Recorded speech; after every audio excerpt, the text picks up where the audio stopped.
Harris and Greg Lehman, also Ann Dimmick, all are the people down at Watershed that have been so generous to us and have become our sponsors. A watershed moment might be pivotal, but it might also be quiet and fleeting. It could be a moment, occasion, a cause for celebration, an enormous triumph, or a small daily victory. A watershed moment could be a rekindling or an observance or gathering. Any opportunity to relish with friends and family. It's whatever you choose to cheers to, who you're gathered around, and whatever's worth celebrating. We founded Watershed Distillery on the principles of community in 2010. We wanted to live in, work in, and contribute to the community in which we grew up. We aimed to create spirits that stood apart in quality and character. Along the way, we set out to form a community of our own, one that could gather together to savor, celebrate, and enjoy good spirits and company. We've grown from a tiny little still and two guys in jumpsuits to a dedicated team of over 40 people and two much larger stills. If you're ever in the area, stop by so we can introduce you to our team and pour you some of our award-winning bourbon. Creating it was our watershed moment, but we want to hear about yours. Barrel finished gin, Monks Road. They've got dry gin, Monks Road, and then they've got Monks Road 100 proof 5th District Series bourbon. The first release in our 5th District Series pays homage to Cold Spring Distillery, a historic distillery in southern Nelson County, Kentucky that was located just a stone's throw from the site of our new distillery today. This 6-year-old single barrel bourbon masterfully blends notes of corn, rye, and malted barley for a product that revives the spirit of yesterday. Welcome everybody to the YouTube of the Scotchy Bourbon Boys podcast. We're ready to go tonight. We've already been waiting for a couple guests, but it looks like it's just us. But that is nothing wrong with Matt. We're still working on. Now, did you tell your wife that you need a nickname yet? I did. She's thinking. She's thinking. Yeah, there was I came up with a lot of stupid ones, not even worth. So did she. Yeah, I'm not. She's like, what about the Bourbon Hunter? I said, no, I don't think that works. Yeah, that's good. And that can, there's a lot of other connotation that can go with that. That couldn't be, there's a. Someone said, why don't you go with the bourbon barrel because you're round belly? I said, that's funny. Hey, here's funny. Yeah, right there. Take it. Yeah. All right. So we will start. Here we go. Let's see. Give me an hour. There we go.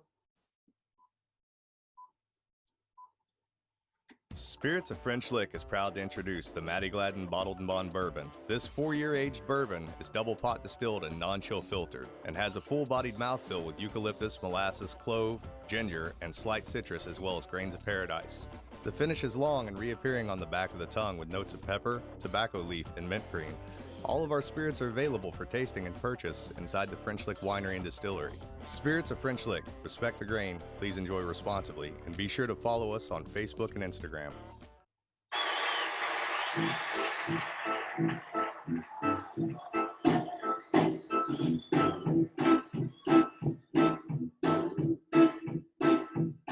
Why show me the way to the next whiskey bar? Oh, don't ask why. Oh, don't ask why. Show me the way to the next whiskey bar. Oh, don't ask why. Oh, don't ask why. For if we don't find a good whiskey bar, tell you we must die. Tell you we must die. Tell you, I tell you, I tell you we must die.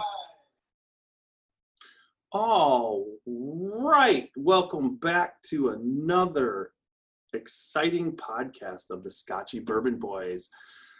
Tonight, we have brought back my podcast partner, Matt Mayer. Glad to be back again. Hopefully you guys enjoyed the first one and keep this thing rolling. Yeah, the actual the YouTube response was good. It wasn't one of the, we've got some that are low, some that are high. It was right in the middle. And then also, but the podcast response was at the top. So we're good. We're it's what we got to do.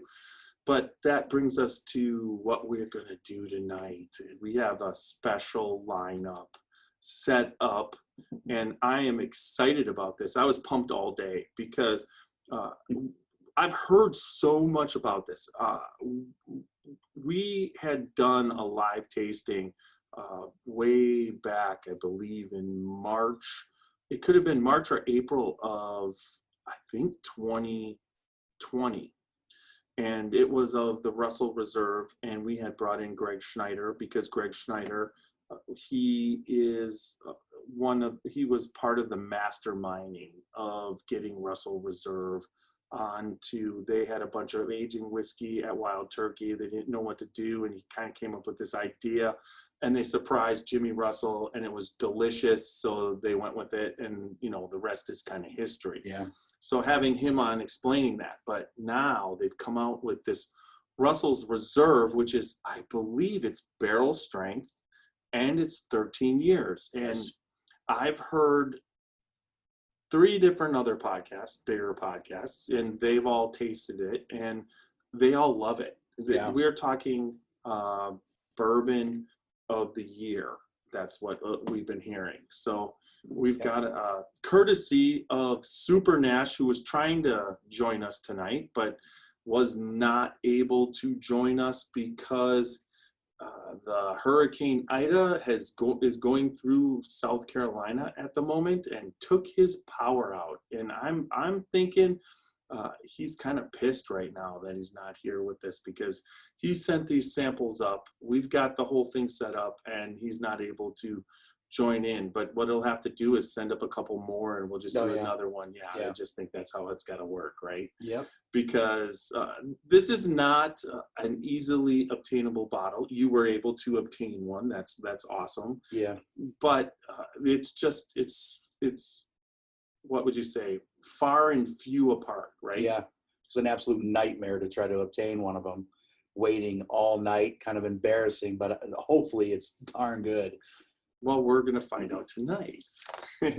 But speaking of bourbon of the year, my bourbon of the year so far, and I've kind of mentioned it a couple times, is the William Dalton the William Dalton blend that was for the Spirit of French Lick distillery gift shop, where Alan Bishop, the master distiller there, dropped 3 toasted oak staves into the barrel, and it's just a spectacular bourbon.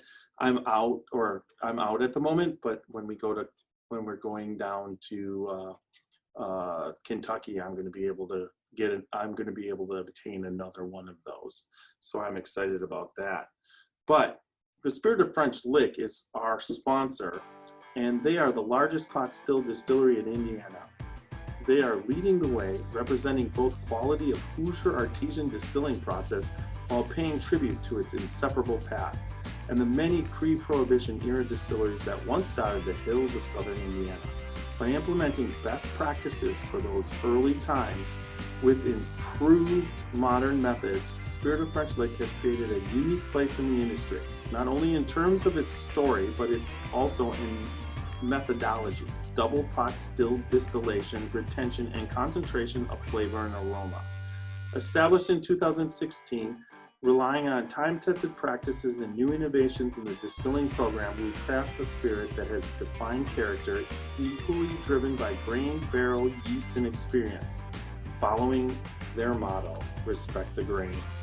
And that's another aspect. We are getting really close to Kentucky Bourbon Festival, and I was down in Kentucky this past weekend and was able to meet with Randy Prossi, the president of Kentucky Bourbon Festival, also El Presidente for the Scotchy Bourbon Boys.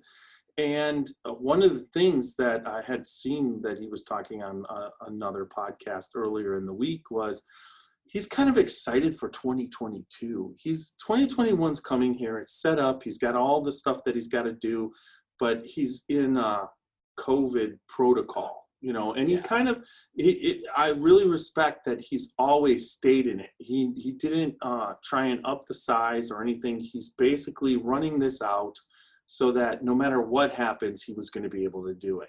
He's got all the safety checks, the temperature checks. He's going to do whatever he has to do to be able to run this outdoor festival. And I think that's a great thing. But he also was getting excited for 2022. And that festival, I'm hoping that, I know, Matt, we just kind of met and you've done a lot of your things, but I think that by 2022 in September, we're going to be going down there together, all of us, A blast. Yeah, it is. I didn't think in all my whole, dreams of when I'm doing this podcast, I never thought we would be in this position. I mean, we're going to have a podcast tent. Our background banner for the tent will be set up. And it'll be set up throughout the booth. I mean, the booth is going to be set up throughout the whole festival. That's our booth. If we meet people down there, we can set up podcasts. I've already got in line Lou Bryson, who is, he writes Whiskey Masterclass. He's a writer. He's also on a podcast with Martin Duffy. And I believe, I'm drawing a blank on Liz's last name, but they do taste. It's funny. I shouldn't even be talking about what I don't know, but I always do it. But they do a podcast once a week on Tuesdays, and they have a lot of different people on. It's Scotch and it's bourbon and everything. But Lou and Martin Duffy, who's the Glencairn glass representative of North America, where we get our Glencairns from, he also is going to be podcasting with us. And nice. Then I've got Old Man Bay, which is Matt Bay. He basically woodworks barrelhead signs for people. And we've got a Scotchy Bourbon Boy barrelhead. Now that's the one that I picked up from Jason Sparkman at Wilderness Trail, but I've actually got a barrelhead done by him that he's doing the video, and he's going to put that video up at Kentucky Bourbon Festival of how he made our barrelhead, and I'm picking that barrelhead up then too. Nice. So it's like, we're going to interview him on how he does the woodwork and the barrelheads. Yeah.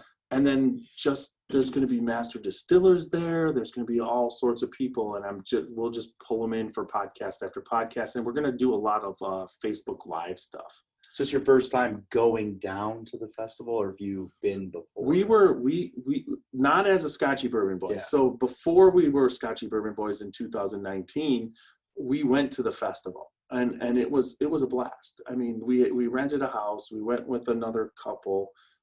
But we hadn't even met Super Nash. And then Young Nose, he went with us, and he was down there for the weekend, and we had been down there for I believe I was down there for 9 straight days, and that's when I did the whole Kentucky Bourbon Trail and got the glass. Yeah. But it's like when we were going through Kentucky Bourbon Festival, it was just, we had a day of VIP up in the VIP lounge. This time we've got 3 days up there. That's kind of cool. But it was just really kind of a great experience because we did all the outside stuff. Yeah. Now they've pulled all the outside stuff onto the grounds in tents, and they've got it condensed, and they've eliminated some of the county fair type stuff. But Bardstown picked up the ball, and they have all the county fair stuff, but that's going on at a different site from the Kentucky Bourbon Festival. So it's really kind of cool what's happening down there. But it was, I really had a good time when we went the last time, in 2019. And then we did it, me and Super Nash did it virtually last year. That's what I did. I did the virtual. Yeah, I did. So the bottle, were you watching the bottle when they were giving away the raffle? Yes. Fucking Super Nash. Yes. He wins the goddamn Blanton's bottle. I'm just watching. There was only one. the main rabbit hole bottle that they had given away was the only better bottle than that. And I'm just watching. I'm watching. He's not. I'm like, I call him, you just won the Blantons. He's like, what? And it's signed by Harlan Wheatley, you know, and it's just like, but that's Super Nash. Super Nash wins shit. That's and it's very beneficial for us because he wins auctions.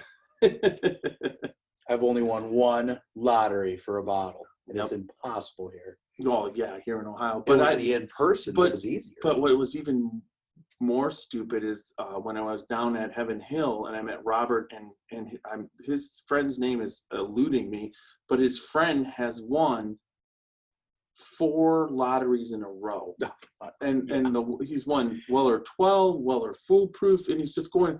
I'm like, what the fuck? It's not fair. Yeah, it's not fair. Yeah, it's somehow it's rigged.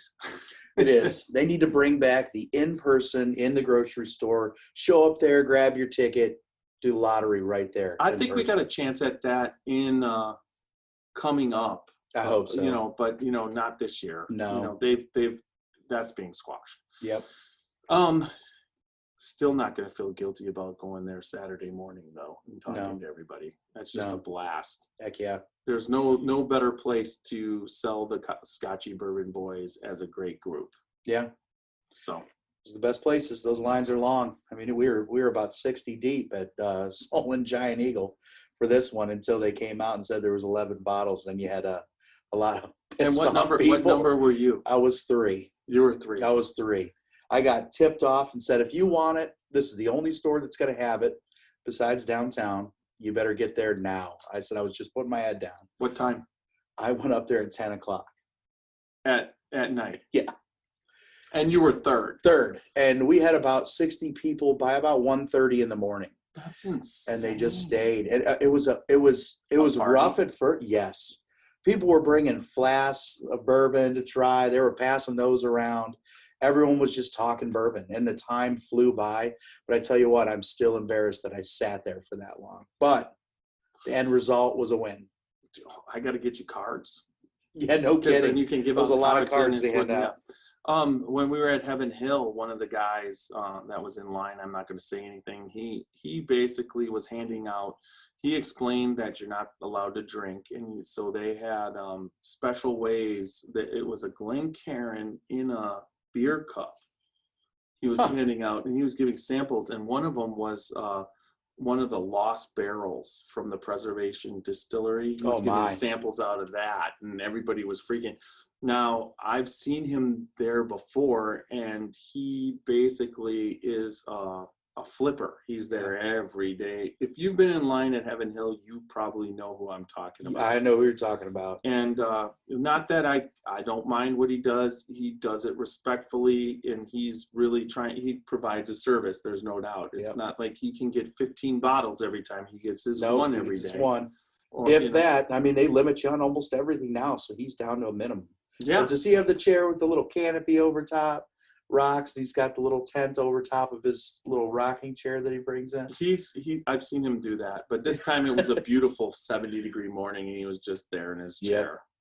But I'm not gonna, like I said, it's fun. You can't, and once you're there, they swipe your driver's license, and it's like you got your 1 in 3 months or whatever too. So. Yeah. All right. Well, that brings us to. Let's say that we've gone over 600 new members, and to go from 5 to 600 was a record speed. We've been doing this. November will be 2 solid years of the Scotchy Bourbon Boys, and we're at 600 members, and it's going quickly. I believe we're at 6.2, and I'd like to welcome the new members, and this is going to be fun. William Cox, Adelita Jihar, Allison Presley Baker, Brandon Henderson, Michelle Harrison, Robert Garner, James Ellsworth, Trenton Christopher, Chuck Dillon, Lance Oberlin, and Harley Jill.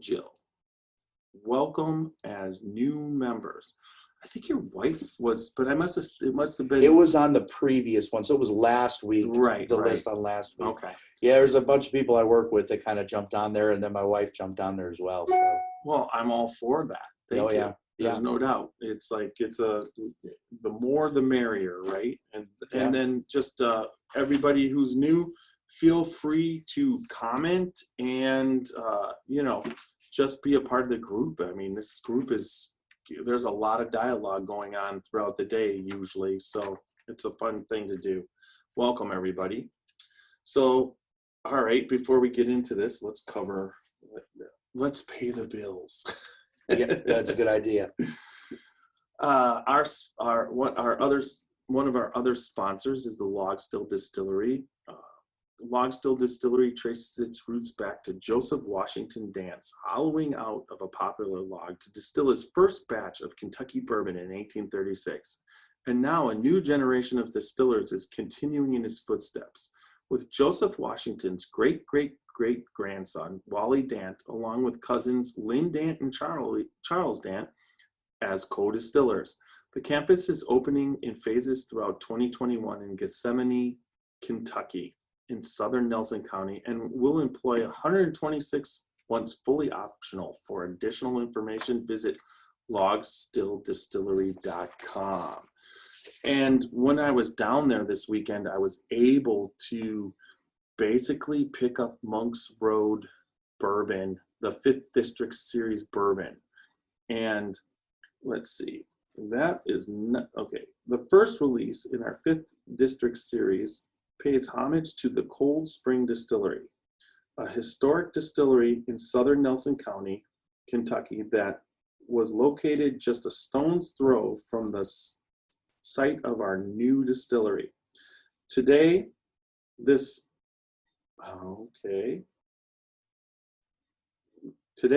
5-year-old single barrel bourbon respectfully blends notes of corn, rye, and malted barley for a product that, oh my God. It's tiny. Yes, it is. It's tiny. For a product that revives the spirit of yesteryear. I think I printed that out too small. So question about that, is that their flagship product, or are they coming out with other? That is their flagship bourbon. They're Okay. but this 5th District Series bourbon is gonna be, they're gonna have different expressions of it. Okay. Kind of, it'll still be Monk's Road, but it'll be a different, expression as they go along. Their other product is a Tennessee bourbon, or a Tennessee whiskey that it's called Rattle and Snap. Okay. And they have not released that yet. I've seen the protocol, what are they called? Prototypes. Yeah. Bottles, and they had a bunch of different type things like that. But I'm excited for that too. But that was not. Sorry for the little type. Yeah, I couldn't even see it from here. Yeah, and I'm Just wearing looked the like a little glasses scribble. on that one. I think I'm gonna have to print that one out bigger. All right, so here we are. We have come to the part where we get to drink whiskey with you guys. Yes. One of the cool things that happened this week, I was able to get my shipment of Glencairns, and we have the Crystal Glencairn that's there with the Scotchy Bourbon Boys logo. Now, I was only able to obtain a half dozen because the expense of these, I'm not sure that, with the Scotchy, for it would run probably $30 plus shipping. And I don't know how many people want to spend $30 on a Glencairn. So I ordered 6 to feel, but the weight of it. I tell you what, cool. I'm going home today and I'm going to find a Crystal Glencairn to buy. Probably buy one of these. They are heavy, nice looking glasses, and it's a big difference between the regular Glencairns and these. So I love them. As soon as I saw that, I said, that's a beautiful glass. Well, I have 6 of them, and they're for the Scotchy Bourbon Boys, so you might be not having to look for that. Awesome. So tonight we are doing, like we talked about, the Russels 10-year that's what we're going to do first. While I pour this, do you want to give them a little bit of Yeah. notes? Russell's 10-year. It's a obviously a 10-year-old straight bourbon, 75% corn, 13 rye, 12% malted barley. It's a great MSRP on these. $38. Can't go wrong with any Russells. Tasting notes. Kind of wing it here and get a little aroma before I start going through that list. Oh, it's beautiful. Yeah, and this has been open for a little bit, and I'm expecting. Oh yeah, that's a lot of caramel. So what it says here on the tasting notes is strong aromas of vanilla and caramel, very caramel forward, whiffs of oak, graham cracker, and leather. I do not get the leather on this. But I totally get the graham cracker. Yes. I get caramel, graham cracker. But what is caramel and graham? It would be caramel mixed with vanilla to form a graham cracker. That's kind of when you mix that. But I get that. No, the there's sweetness no on here. And it's got what I love about it is there's an aspect of wild turkey that is here. Yes. But it's like, what would you say? It's on steroids. I was about to say the sweetness, same thing. Yeah, sweetness wise. The sweetness really hits you on the nose. This has a wonderful nose on it. Yeah, and it's 10 years, and you're just going, it's kind of like, sometimes when you get past that 8, 9, when you hit the 10-year, you get a little bit too, they get a little bit oaky. I like oak, but I can't say that I don't like the caramel and the graham cracker better than the oak. I do. It's like I understand, and when it gets oaky or woody, it's not like I don't like it, but I would say that I like the 8, 9 year sweet spot. But the 10-year on this one is still the sweet spot, I think. Yeah. I tell you what, with all the bourbons I have tried, I've never cared to try the Russell's 10-year. And I tell you what, I've had a lot of Russell single barrels, a lot of Russell single barrel picks, and the nose on this thing right here. Now I just pulled a butterscotch. It was just like right there. I get a lot of cherry too. Yeah. I love the nose on this. I tell you what, I will not stray away from the 10-year Russells anymore just based on the nose, but let's give it a freaking try. And just to hear the story by Greg Schneider, tell him how, what he did with this, it's just phenomenal.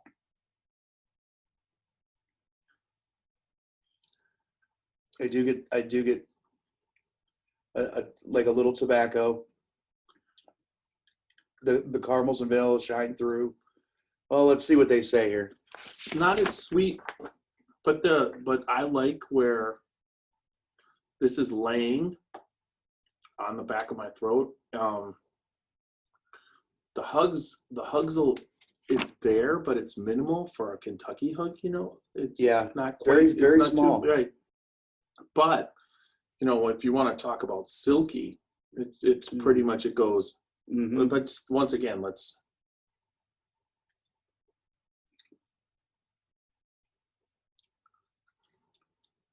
Wow, that second one is cherry forward. Yeah. Tons of cherry. You get the cornbread a little bit.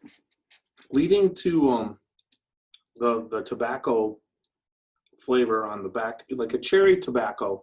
Yeah. On the back of your throat. But I'm looking for that finish. There really almost no finish to this at all. Right. It's not really lingering at all. It just kind of dies. It almost mellows out like a stale bourbon on the end, like something that's been sitting out for a while that kind of loses its bites, loses all its rye spice. Some of the light ends evaporate off, and you try it a little while later, and you get that mellow, dull aftertaste. That it finishes kind of gone on this one. It's funny, but then what the finish is the hug. Even though it's not a hard hug, but you're still sitting here with a hug, like a warmth in your, in your chest, but there's no flavor left in your mouth. No. But the hug is still there. I mean, it's like, all right, let's try it one more time. You know how sometimes as you go. Yep. I still love the nose on this. The nose is definitely my favorite part of this bourbon here. But for an easy drinker, This is something my wife would absolutely love. I mean, it's mild, extremely mild. Doesn't hit you with a big spice. It doesn't kill you with a huge hug. I mean, this is a very drinkable, approachable bourbon. But it's a medium hug that's long as shit, but it's a lot of cherry. Yeah. On that last one there's a ton of cherry. I would say that now you haven't met Xavier yet, but his favorite thing is when he's tasting a bourbon, he wants the nose, the taste, and the finish to kind of either play a symphony or match up. Mm-hmm. And he would not be happy because the nose does not represent what you're about to drink. Yeah.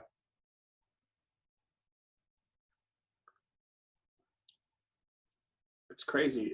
That's the part I love about bourbon, is it's so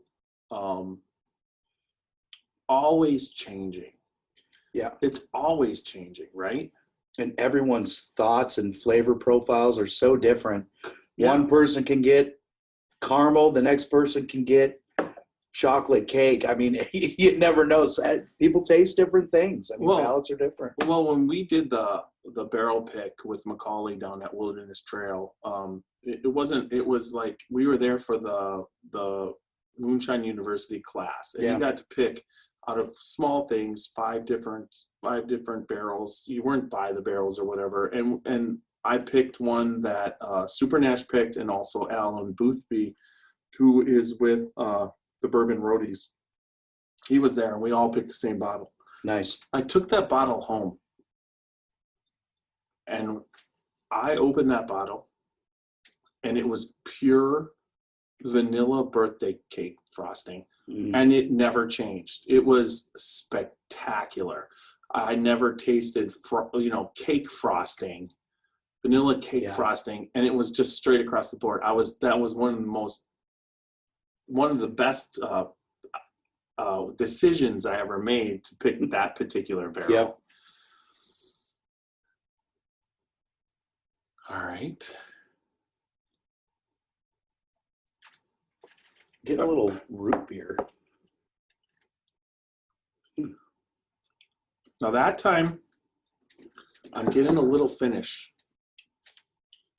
Just a little oaky finish that time. That last sip, whereas I didn't get anything. I got a little oak, and it's a sweet oak. It is.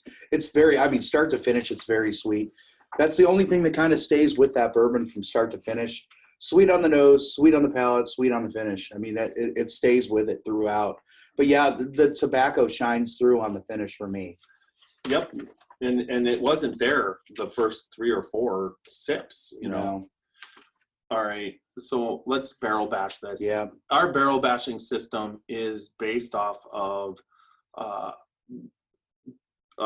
categories of nose, palate or taste, body, and finish. Each one can receive 4 barrel bashes, but if something's exceptional, it can receive a butt up for a total of 5, which you can only use for one of the categories. So you could have a total of 17 out of 16. So let's talk about the nose. I'm going to go with a 3 on the nose. Okay. I've got it, yeah. I mean, it's not overwhelming. It doesn't blow me away, but it's very pleasant. It's very pleasant, sweet, and I like it. So when I was at Wilderness Trail, I got to fill a barrel, and then I got to actually bash in the bung into the barrel, and that was kind of fun. Yeah. I was just imagining. Now I was able to pick up a barrel shelf, but I'm debating whether I want to start bashing it.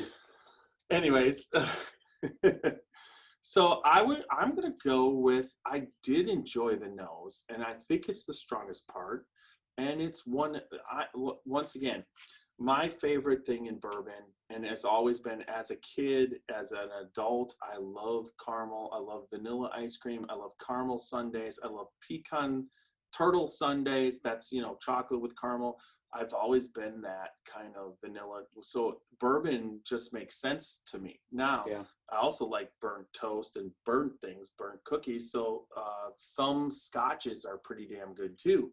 But I don't like smoky things, you know, Yeah. too smoky. But on this is what I like. And on the nose, I'm going to give the nose a 4 because I did think it was strong. And I love that caramel. I love the little bit of butterscotch. I loved the vanilla, the graham cracker. You know, I didn't get the toasted marshmallow for s'mores, but it was close. All right. So then we go to the taste. It's a tough one for me. Just I'm a barrel proof person, so I like that full bodied, full flavored, full mouthfeel, oily. I hate to do it, but I'm going to give it a 2 because it just kind of almost died for me. And I would concur. Like I said, I really think the nose was strong. It's one of the better noses that it's an enjoyable nose. I mean, we nose a lot of whiskey. Yeah. But I mean, when you want to just keep smelling it and you not that, you know, you want to taste it and hope it tastes like that. And it didn't. I really thought the cherry with the tobacco wasn't a matchup. And I would agree with you on this one. It was a 2. Body. I'm probably going to have to go with a 2 as well on the body. Agree with you completely. When I look at body, I like to swizzle it around the Glencairn and see how it sticks to the glass, see what those fatty acids are doing, because that has everything to do with mouthfeel. Yeah. If it's sticking and whatever, it's going to go in your mouth and it's going to coat a lot of what's going on. But if you're going to have a 4 or a 3, you have to cover more than the roof of your mouth and the top of your tongue. It's got to go under your tongue, on the sides of your tongue, back, you know, and this pretty much hits the back of your, where this would be, like if you could get what it did to the back of your throat with that cherry tobacco through your whole mouth, you could up it, but that's not how it happens. So I will give it a 2 also. Now comes the tricky part. You want me to go first on the finish? Yeah, go ahead. All right. The finish was a Kentucky hug, a medium Kentucky hug. And the first 2 or 3 times I sipped it, there was none. Now, in the end, I got a little bit. And it's like I'm just trying to hold on to see if I'm going to have to say on this particular, you know, one, I got to go with, I'm going to go with a 1 on the finish. I'm going with a 1 as well. It had pretty much nothing. It was very thin and it died on me. And I'm not a big fan of the tobacco-y type finishes. I'd rather have the stronger baking spices. And as far as a hug for me, I could almost drink it like water. It just kind of went down, didn't burn at all. And I like a little bit of power to it. So a 1 it is. So you gave this bourbon an 8. Yeah. I believe 3, 2, 2, 1. Yeah. Yeah, and I gave it a 9. So we give it concurrently an 8.5. But what I will say in defense of this is this is a drinkable whiskey. Correct. This is something that I would, you're talking about Russell's Reserve 10-year. And you're going to have a bunch of people over. Yes. It's not, we are talking, I think, high 30s for the bottle. Yeah, $38. $38. And you're not talking, and it's readily available. Yep. It's a wild turkey with Jimmy Russell's name on it. And this is something that if you're having a barbecue and a bunch of friends or whatever, this is what you'd serve them, not fucking Kirkland. Yes. Yeah. It's like, give them this. This impresses people. The Russell name is big. I mean, the Russell's name will impress them. But it drinks like a Basil Hayden. I mean, it drinks like a mild, easy going, everyday, not too much flavor, not too much bite, not too much burn, easy going bourbon. Right. So there we go. So we got the Russell. So let's see what grab you're going here before I knock that. You should grab that because you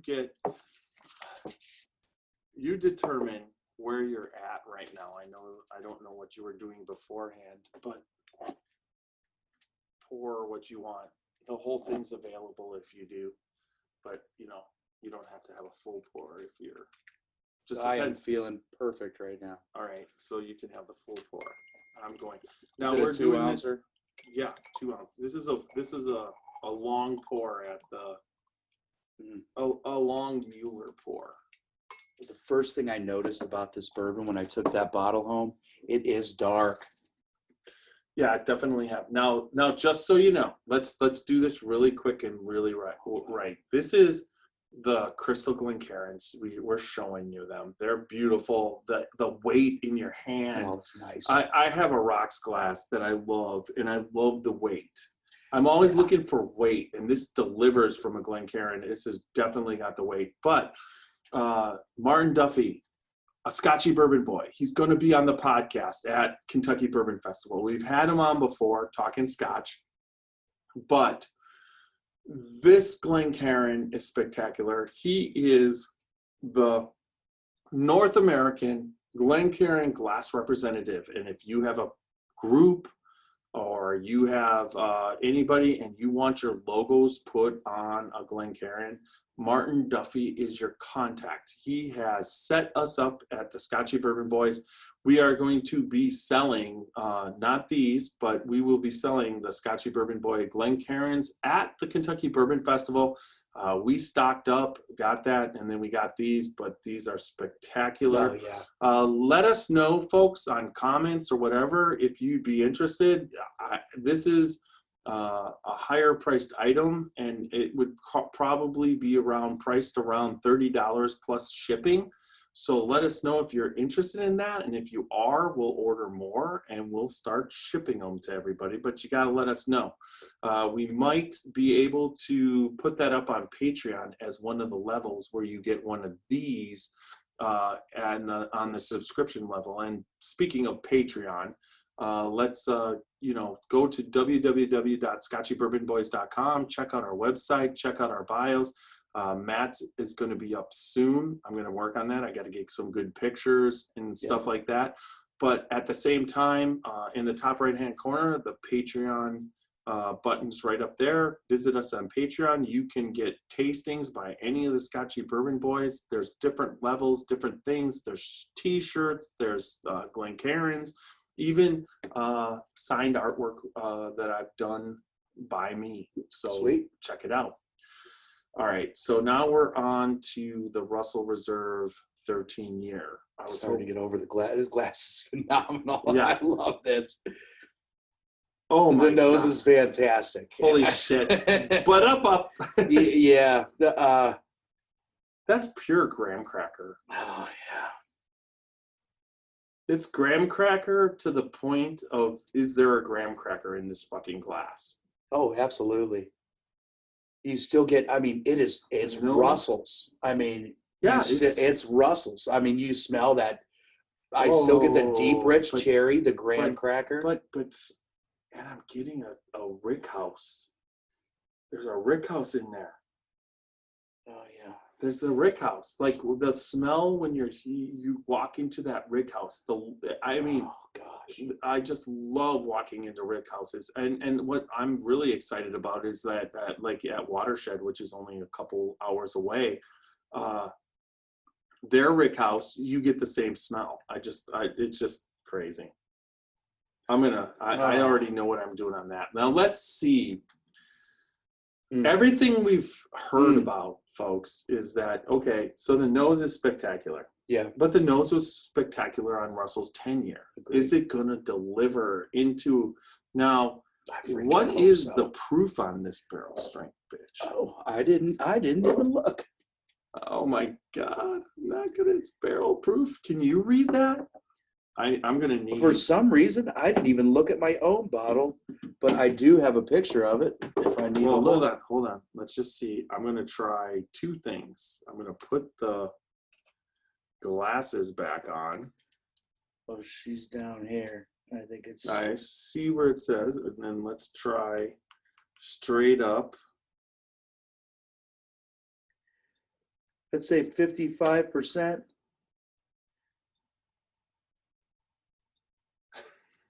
Is that 110 proof? No. I can't see. Yeah. It looks like to be about. I mean, 55 is maybe all I can make out. But Wait. So I've got tasting notes. So maybe in those tasting notes somewhere. Let's see. I set it down right here. Did I? I believe so. Tasting notes. There it is.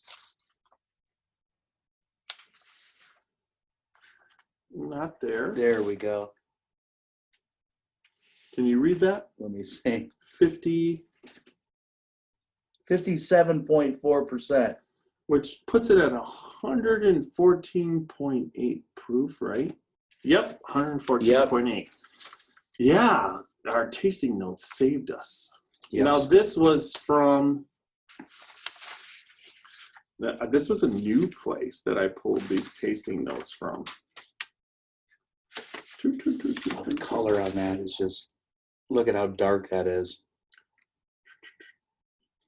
Yeah, it's delicious. Yeah, let's screw the tasting notes. Let's give them our own tasting notes. 114.8, right? Here we go. Now that filled the mouth. Wow. The tobacco and oak is forward for me. Tobacco and oak. Yeah. But man, that finish is still going. The oak and the tobacco linger off. I wanted to go to, you know what? Oh, man. So I get the oak, and I'm going to get I'm going to say it's not tobacco. It's dark chocolate with no sugar, like a cocoa dark chocolate. You ever have those dark chocolates that they dish out with absolutely no sugar, like 98% cacao or whatever they call it, and it's like that's it.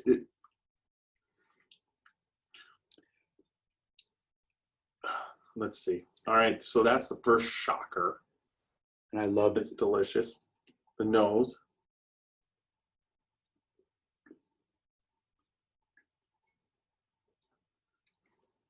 Oh, oh my gosh, coats the whole mouth. You get the burnt brown sugar a little bit. What do we got? I don't know how these Glencairns, hold the. Oh, it's sticking quite nicely. Is that? Nope, that's not on the inside. I can't tell. The crystal. What would you call that as far as the design on the outside?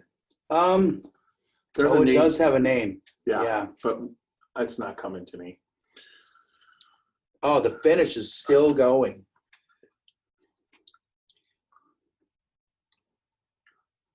It's almost got like a red meatiness to it.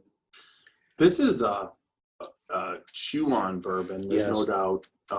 This bourbon would be something you'd want to drink while you're sitting out by a fire on a cool night, or this is a big bodied bourbon.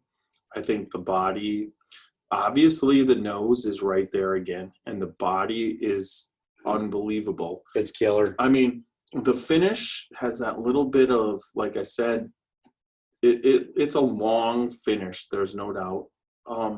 Same hug, same exact hug.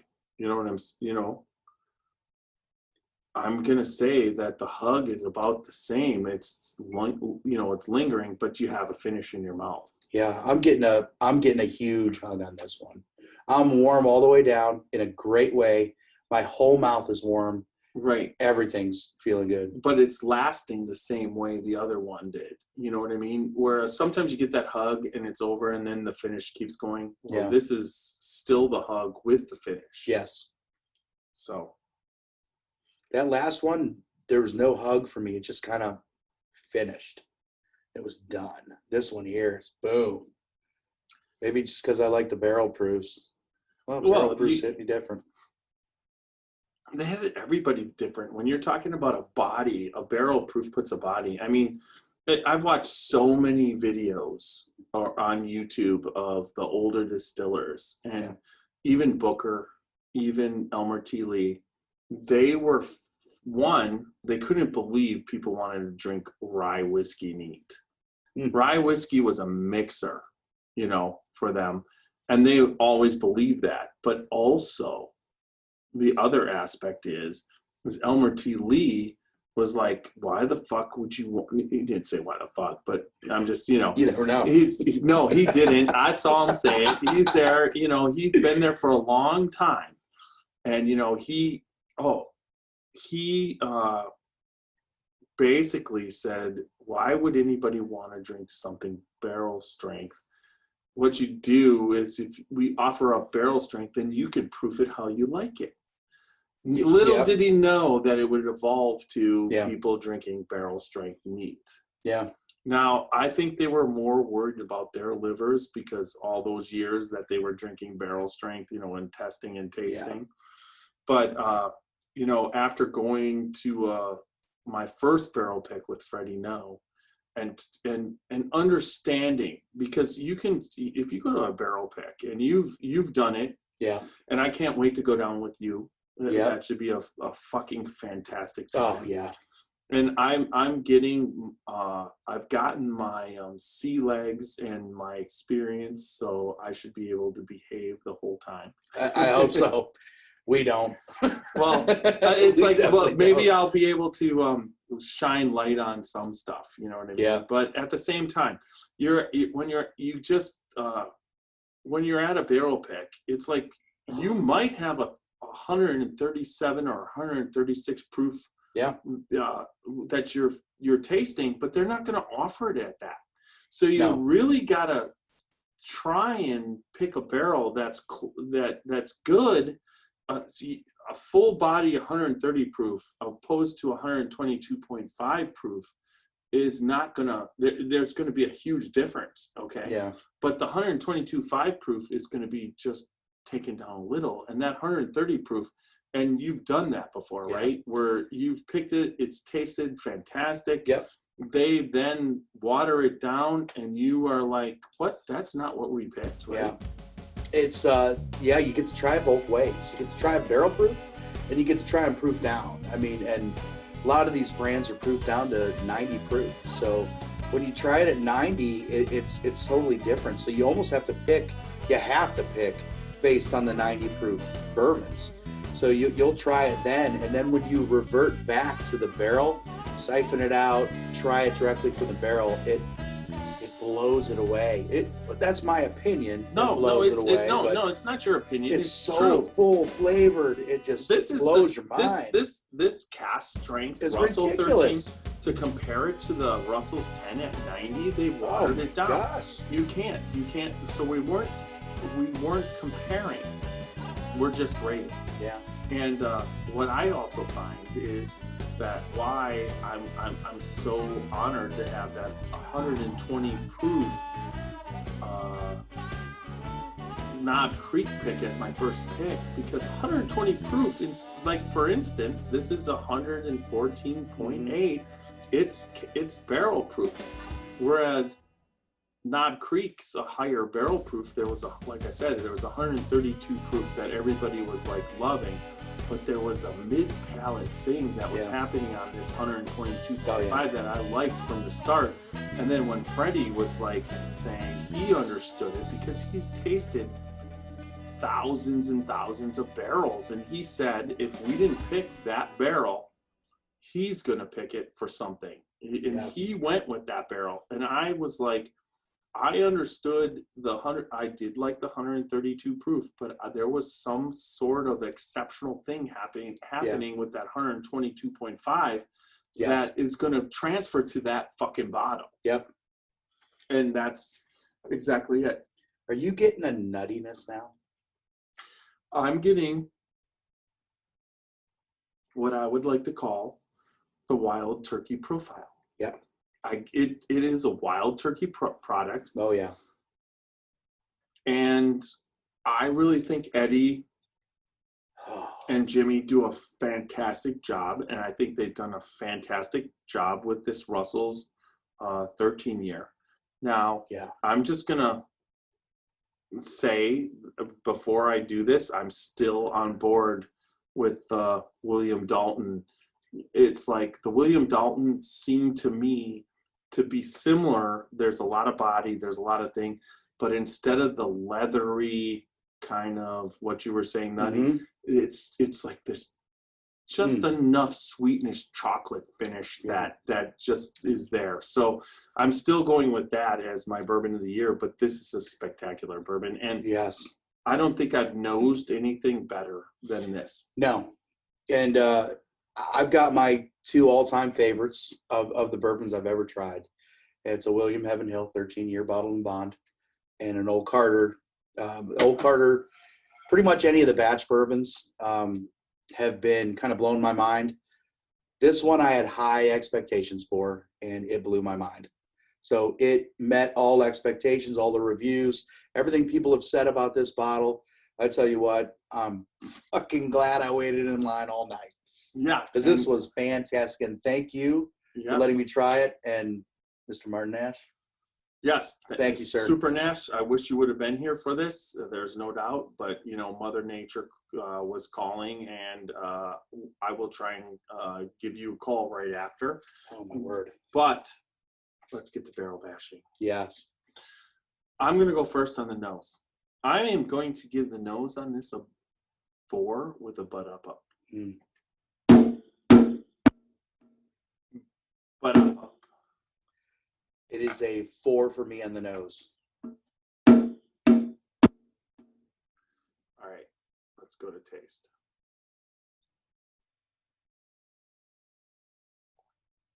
I think, honestly, the taste is the weakest part. I'd agree with you 100%, no doubt. I mean, but phenomenal. Oh, But no, the it's weakest good. part of this. I think the taste. Oh, the finish. Oh. Fuck. That finish now has sweetened up. Oh, after that, you know, we're talking. I don't know what it is, but it's sweetened up. Yeah. And I love that about bourbon. It's like the more you go about it, the more it changes. You know what I mean? It's like it's how is that gonna sit? You know, what's that gonna do when it sits for a little bit? You know, you should just taste a little bit of your bottle, but pop it and then see what happens if you. Yeah, let it sit. Yeah. All right. So I'll do the taste. I'm gonna go with a 3 on the taste. I'm gonna go with a 4 on the taste on this one. Okay. So we are tied. Yeah. 8-8. Yep. All right. Finish. Now, technically, I've already used my butt up. So yeah, you I'm could using beat it me right now. So I'm going to give the body.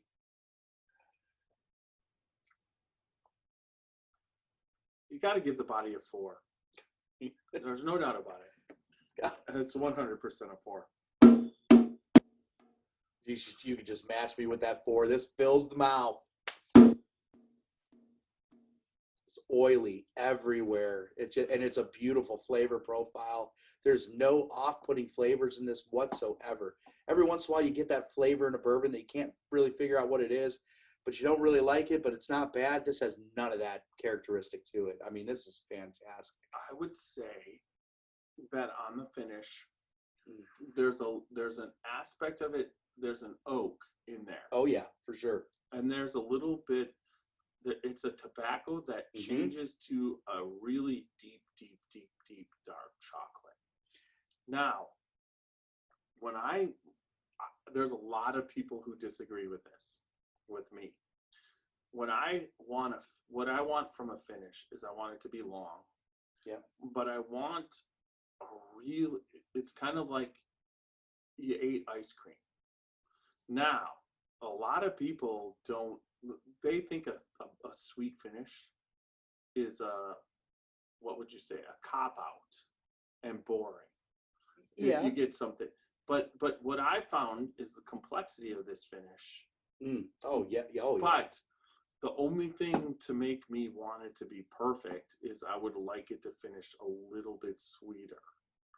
For me, that's just my taste. So on this one, I think the finish is long. It's complex, but once again, this is just when you're drinking, it's your experience. There's no right or wrong answer. If you love it, and I love to have a little bit of sweetness left, not so much a tobacco dark chocolate, dark chocolate. It does convert. If it would have just pushed a little bit more sweetness, I would give it a 4. But it's long enough. It's whatever. But I give it a 3. And I know you don't concur. No, I know. That's okay. That's what bourbon's about. Yeah, exactly. So this one, this is one of those finishes where, when it's done, I could sit here for 5 or 10 minutes and describe to you flavors that are running through my mouth. I've got a nuttiness. I've got a chocolate note. I've got a cherry off the beginning. So the sweeter flavors dissipated. So the cherries, the vanillas, the caramels, right off the bat, going into a tobacco note, into a oaky note, those dissipated for me and turned into a nutty note or a chocolate note, almost back to sweet. It just kind of lingered, and the flavor profile just kind of went on. So wait, yeah, I just tasted it again. Yeah, and now I'm getting cherry, chocolate, and it's sweeter. Oh yeah. So okay, 4. It's so good. It's like, isn't that fucking weird? Oh yeah. That's the first time I picked up the cherry and the sweetness with the chocolate. It's almost like eating a dark chocolate covered cherry. All of a sudden that just popped up. In the previous, it's unreal, 4 sips, that wasn't there. I'm getting like a chocolate mousse now. This bourbon is unbelievable. Yes, I agree. This is a 4 for me with a butt up. Butt up. So you pulled off your first 17 out of 16, and I pulled off a 16 out of 16, which leads to us giving it a 16.5 out of 16. Yeah. So it definitely is right up there. I don't know how many other bourbons out there that are going to compete with this, but we are on August 31st. And I'm impressed. Yes, and I'm impressed. I'm definitely impressed, but you know what I'm impressed by is what the bourbon industry, from the craft distillers down to the big distillers, what they're understanding what everybody wants. Yeah. And I think I will go out on a limb on this one, but I love Rare Breed. Yeah, me too. I do. And this Russell 13 year is basically the best expression from wild turkey that I've ever had. No doubt in Hands my down. mind. And don't get me wrong, this is a lot more expensive than Rare Breed. I mean, Rare Breed, not too bad, right? $50 to 70. Yeah. No. Well, I mean, 43 to 70. Yeah. But still, it's a Rare Breed for the money is but still $70 for this, and it's I understand it's 13 years, and Rare Breed. What are we talking about? I think 8 or 9.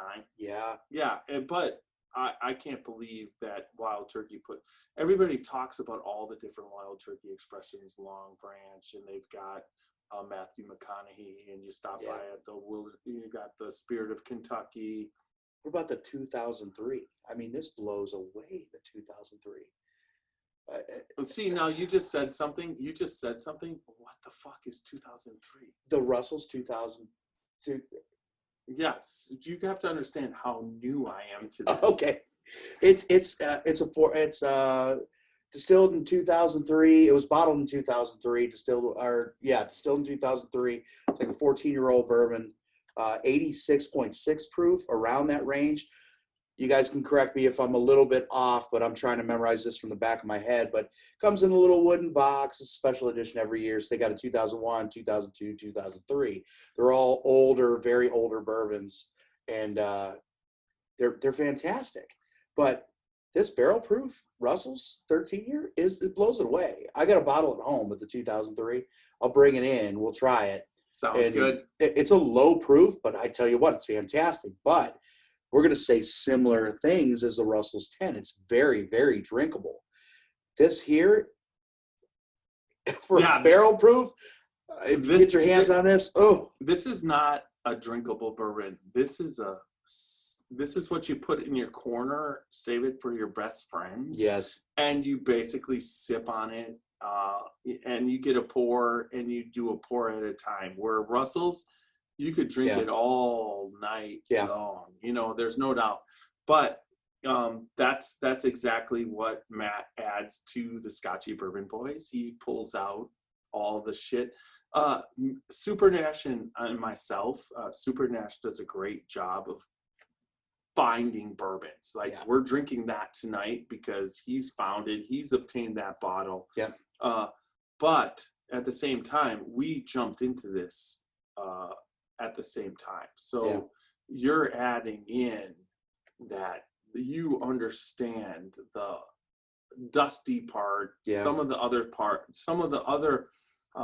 pre-bourbon boom aspect of it, and we really are going to appreciate it. I can't wait till a hurricane doesn't stop you and Super Natch from getting together, because I think the two of you, if I put you two together, I think there's going to be some fucking cool shit that goes on. There already was. I mean, we were sitting there in line. Me and Super Nash went back and forth for 2 hours there for a little while. Yeah, I was gone. I think I was getting some McDonald's coffee and headed home for something else. We're going back. I found this. I was back and forth for hours. But I tell you what, time flew by. He's freaking awesome. We had a great time. But that's what everyone bitches about the lines, but that's what the lines are about. You meet new friends, you meet new people, you have a good time. It's all about bourbon. I mean, it's a good time. I don't bitch about the lines anymore. We don't. No, but you watch Bourbon Pursuit, and they're beyond the lines. Yeah. But I don't want to ever get beyond the lines. No. I really feel that when you're in line, that's where you meet the people. And I think there's going to be a point where the line will merge into the group. Yes. And then the people in the line will become the group. And I really don't want to get so big that the line doesn't mean anything to me anymore. Yeah. I mean, I wake up every day to go to work 5:45 in the morning. And I'm at work by 6:15. Saturday morning, you think, hey, he wants to sleep in. Nope. No. No.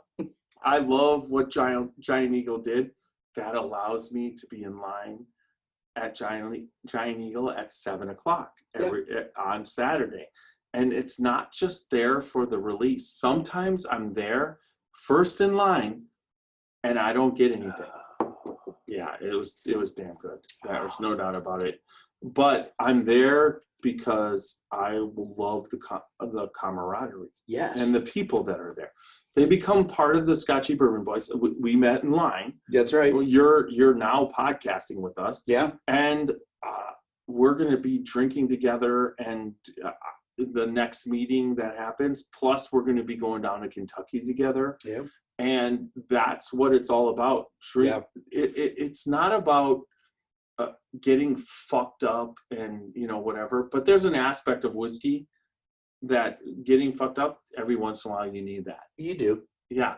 But we just keep getting older, and that's less and less. But we also understand there's a lot of young people out there. Yeah. But if we can turn them on to the aspect of the whole point of bourbon. Let's just take Rebel Yell. And I think that's a great podcast because we've got some expressions of Rebel Yell. Yeah. I've got Rebel Yell 100 in there, which Billy Idol, I think we should have Billy Idol on the podcast. That'd be freaking great. What cask and what is it called? Oh my God. Aaron Pross, he's Cast Chasers. Gas chasers. Yes, Yeah. yes. He just had on Jamie from the actor who in his part that he plays as Jamie on the oh my God, on the show my wife watches all the time about the woman who goes back into time into Scotland. I know what you're talking about. I just can't remember the name of that. God darn it. She's going to kill me. But he just had him on about Scotch. Yeah. And I'm just like, oh my God, my wife is jealous. You got to, so that's the aspect of what you can do with a bourbon podcast. You can get people on that. And that's what I plan to do going forward. And one of the podcasts that's going to happen right around, we're going to record it on September 23rd. It'll be out that night. But we're going to have Harlan Wheatley on the Scotchy Bourbon Boys talking about Buffalo Trace and everything that he's doing there, what he's doing there with the Colonel Taylor, what you saw that fermenting, didn't you? Yeah. Yeah. That's pretty sweet, isn't it? And what he's done there he's actually got it working. It's just unbelievable. So those are the kind of things that are going to be happening coming up. And then when we go to Kentucky Bourbon Festival, that we should be able to get a good amount of people on that. Yeah. So, anything else to add? No, I think we talked a lot. What did you pick anything up special besides the Russell 13 this week? This week, the Russell's 13 was the one I picked up special, but I did get a Yellowstone limited edition 2021, which I'm a big fan of Yellowstone bourbon, mostly because of Stephen Fonte and Mr. Stephen Beam. If you ever go visit the Limestone Branch Distillery, though, they are absolutely phenomenal. They bend over backwards to make sure you have a good time. They sit down and smoke cigars with you when you're done. The place is great. The bourbon is fantastic. Please visit Limestone Branch. It's a great place to go. I would agree with that 100%. Stephen Beam is good people, and most people in this industry are. Yes, almost all. Yeah, it's hard to find someone that's not a friend in the bourbon industry. And drinking bourbon, I mean, that's the story of bourbon. I mean, you drink it to share good memories and share good friends. I mean, that's what bourbon's for. Yes. And then exactly what you just said. And normally I say good bourbon equals good friendship and good times. Yeah. But also remember, everybody, go out there and live dangerously.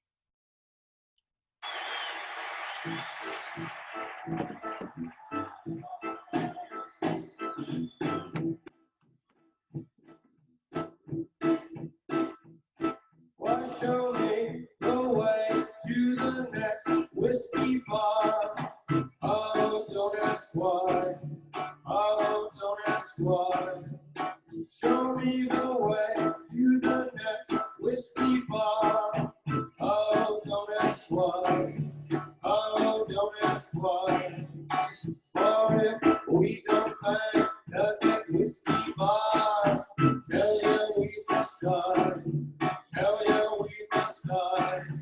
Tell you, I tell you, I tell you we must die.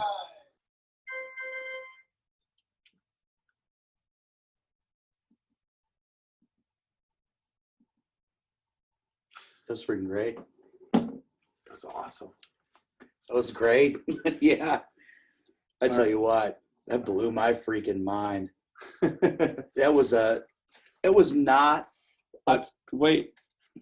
We're still going? Yeah, we're going on the YouTube if you want to just take a little bit. And then what I'm trying to do with YouTube is offer up some Patreon extra, extra people who are on Patreon. They get to see like the after party or whatever. Yeah. But what were you saying? Yeah, it absolutely blew my mind. I mean, I didn't expect that from the Russells.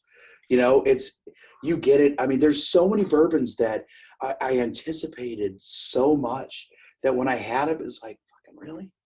You know, and you go, really? That was it? That's all you gave me? And I'll be honest, the Parker Heritage it didn't give to me what I thought it would. I've never had a Parker Heritage. I've never been able to get my hands on one. It's the first one I've tried. I've got two bottles. I finally got 2 bottles of it. Me and my wife went down. We got the 2 bottles and haven't cracked one open yet. And I really appreciate you letting me try that. Dude. And you try it and it's like, you try it next to that. Or even the Russels 10. It's like, well, I enjoy the Russels 10. Easy drinking, like nothing crazy. It's not going to blow my mind, but this here is absolutely fucking fantastic. It was spectacular. Yes. There's no doubt. I mean, I don't know, like I said, if it's the best bourbon I've had or whatever, but it delivers for a price that's insane. Mm-hmm. I mean, you're not talking about, I just wish there was more. Yes. And they get these crazy releases from Wild Turkey occasionally. You've got the Master's Keep with the big boxes and the fancy bottles, the 2003 with the wood, the 60th anniversary. All these bottles they release are fancy. This is just a regular old Russell's bottle. And it's like, it kills them. It kills them. People, like I said, Michael James Hyatt was talking about it's probably close to his bourbon of the year. And like I said, it's close, but still that French lick thing, William Dalton has that chocolate aspect that's almost delivers the same as the Russell, but you're talking about a little bit sweeter chocolate. And like I said, I like that little sweeter finish. Yeah. But it's to say that it's the second bourbon of the year. That's the second best bourbon I've tasted so far this year. One of the things when we were down there, I was at if you've been in Bardstown, right? Yeah. You know that Bardstown liquor store right out. Toddy's? No.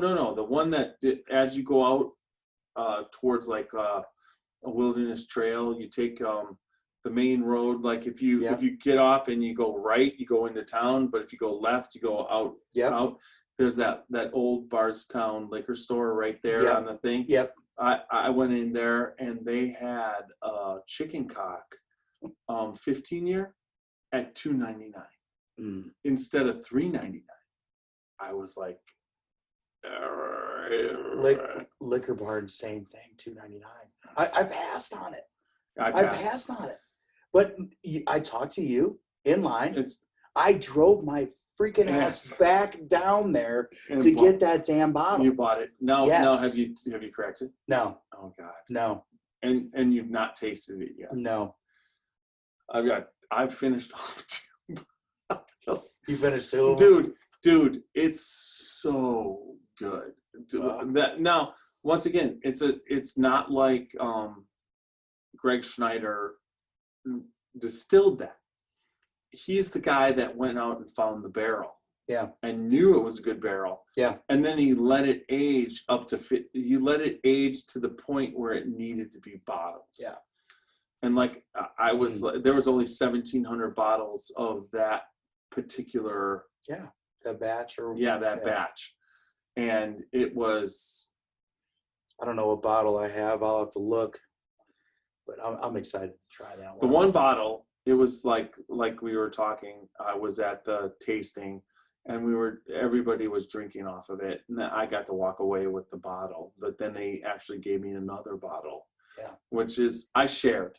Yeah, and that's one thing. That's one thing. Everybody just doesn't quite understand that. It's like they'll come to a meeting and they'll come for the first time, and I'm sharing. The one thing I want to share with you is. The Booker's Rye. Oh gosh. I've got that nuts, and it's spectacular rye. Yeah. And it's like the night that Sandy No cracked the bottle with me. She was like, "This is my bottle," and I'm like, "Okay."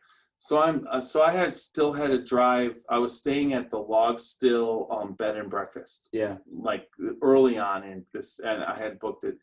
So I knew I had like a 15-minute drive out of Bardstown. I had to at nighttime through like deer herds.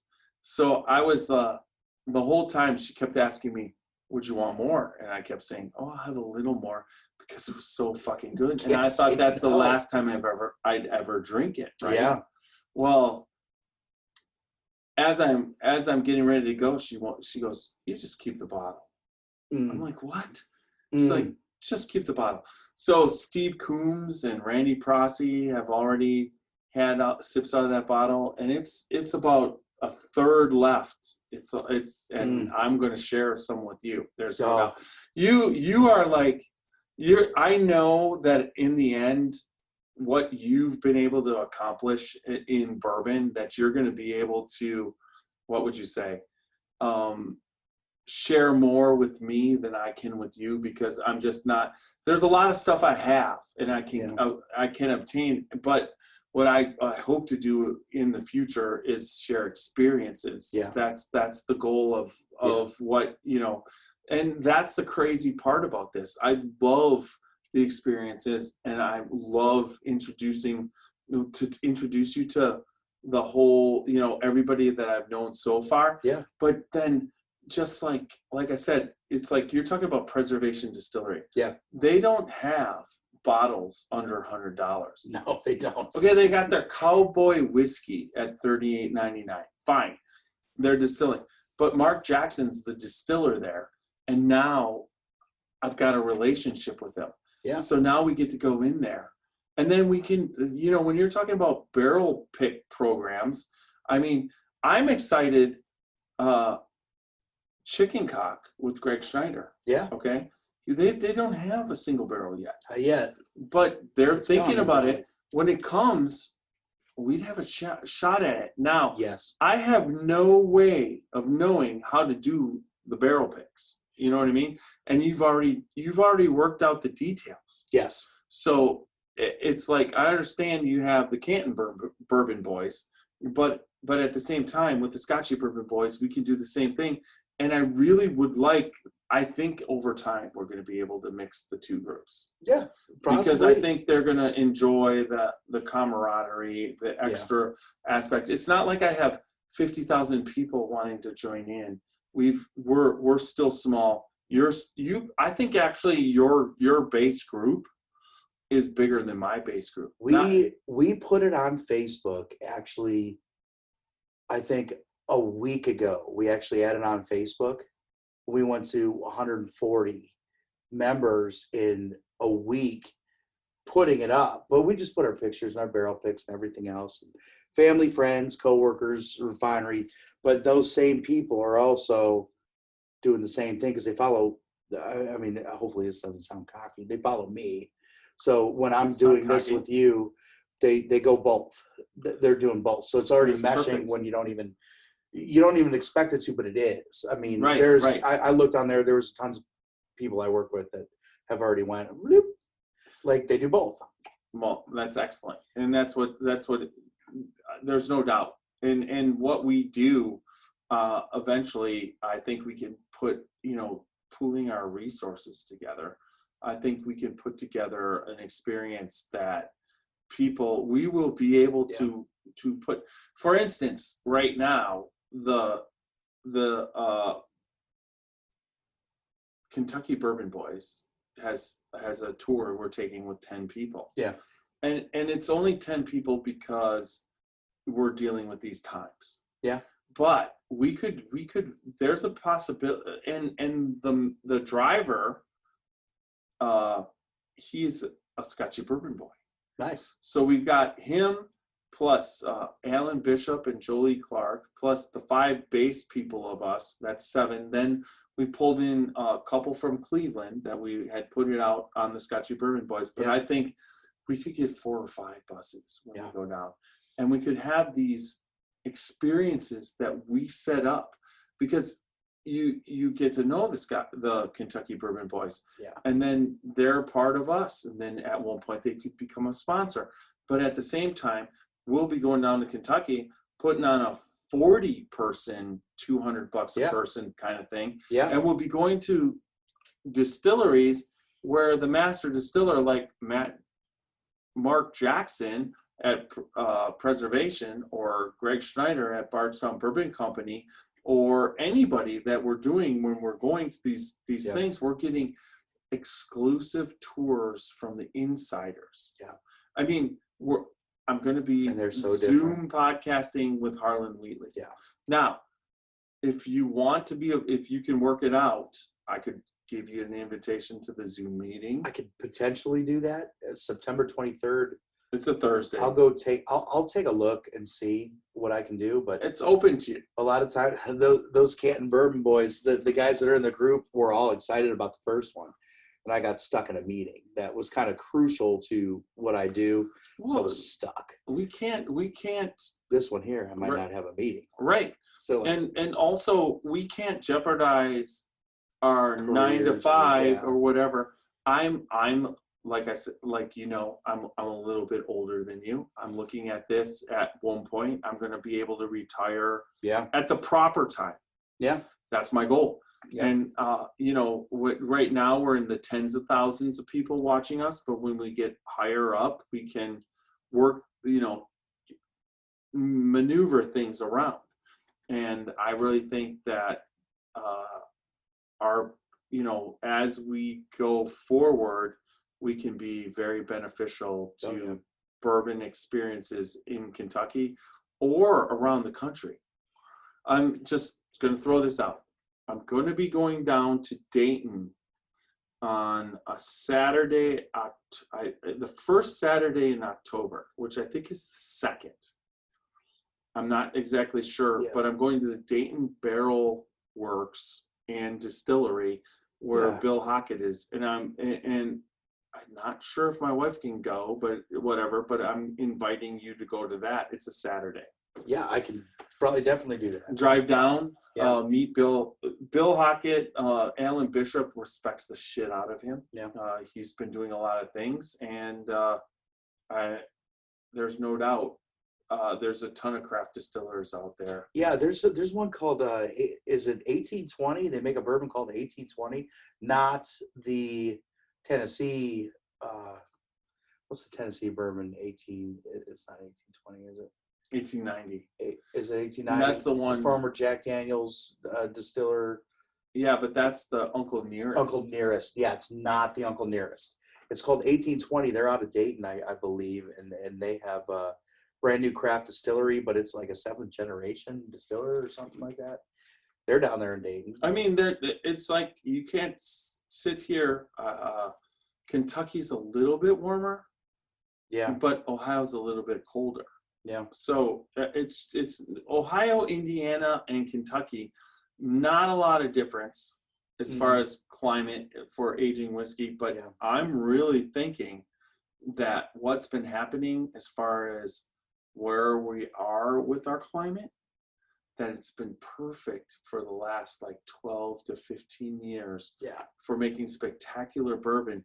And even like bourbons like Ancient Age 10 and Ancient, you taste those and they're good. Yeah, they're not. Yeah, they're not bad. No. So anyways, that concludes the little extra section to this podcast. And Matt, pleasure as always. Yes. Fun time. Great time.